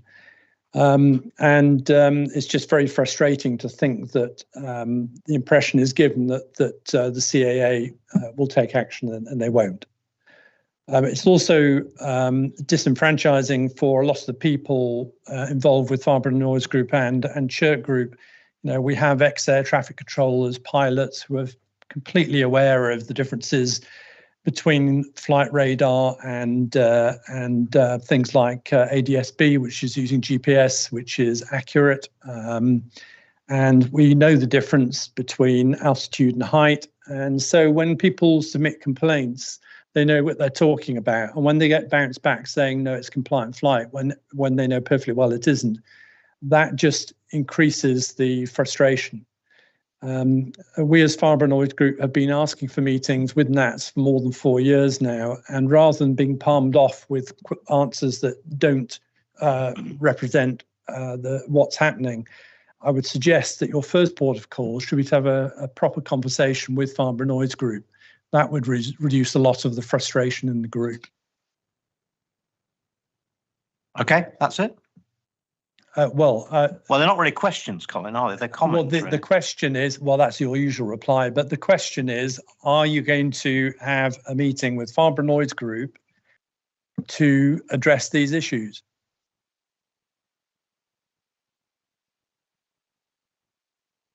That's the first. You could answer that one, the NATS question. Sorry, under my microphone. So reference the question regarding the CAA, Colin.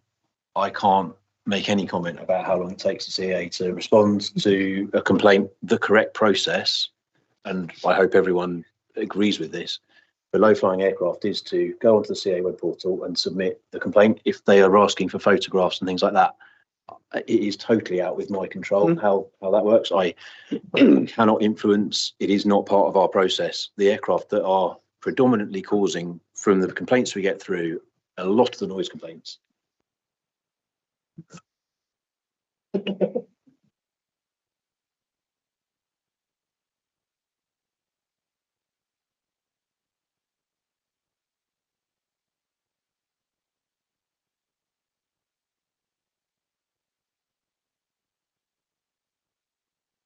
Okay.